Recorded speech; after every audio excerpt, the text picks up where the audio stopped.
We're here at the very first Festival of Brilliant, and this is our celebration of children's books and everything that is brilliant about reading, and it's happening today at Biddulph Old Hall in the Staffordshire Moorlands, and we've welcomed thousands of people across 2 days to let their imaginations run wild in this place that is all about enchantment and magic and romance. Some of the children have met some of their favourite authors and illustrators, they've met storytellers and they've danced, they've watched circus, and it's just been such a wonderful celebration of everything that is brilliant about children's reading. Festivals like this are so important. For many kids, this is going to be the first kind of literature festival they go to, and I think it's so fun. There's musicians here and puppetry and poetry, and it just opens their mind and makes them realise how much stuff there is out there.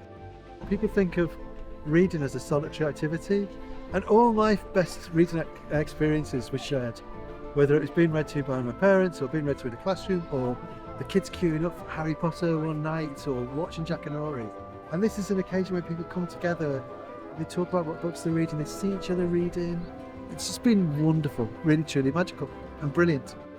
I think it's really important to get people together. This is all meaningful and it's uniting people over something that's really important, because storytelling's like the foundation of everything, isn't it, really? Statistics and some surveys that sort of indicating that children aren't reading quite as much as they used to. So giving them this opportunity, children and families, to meet existing authors, successful authors, big authors, children's laureates and new up-and-coming authors is a really exciting opportunity for children to make that connection.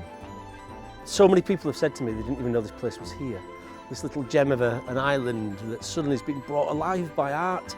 It's great that it's on doorsteps of people that don't normally get access to things like this. I think the conception, isn't it, is festivals like this, brilliant artwork, fantastic authors coming from all over the country, that it's only in the metropolis that these things take place, but actually here we are in this beautiful garden of this beautiful hall, and it's a surprise for people, and it should be brilliant for people, and it has been brilliant for people. There's like loads of different things and different shows going on. You can listen to different stories, and then you can listen to different people like James Campbell just, who was really good. Brilliant, as it says in the title, really, yeah, really good, really enjoyed it. My favourite part has been meeting authors like Frank Cottrell boys. I brought my 3-year-old, my 7-year-old, and we brought some friends and they brought their kids, and we've also brought a grandma along, and everybody's had a really good day. They've just absolutely loved it today, to meet all the authors and find out about all the books and have the book signings. They've asked questions and had those questions answered by the authors, and I think it's just made them really love the process of reading. They've started reading their books even before we got them home, which has been fantastic. And to just see that enthusiasm and that creativity has been absolutely fantastic, really. Nothing like this has ever happened locally, and it's a real treasure. Seeing so many people so happy to have been here and happy to have had it on their doorstep and so accessible has been absolutely amazing.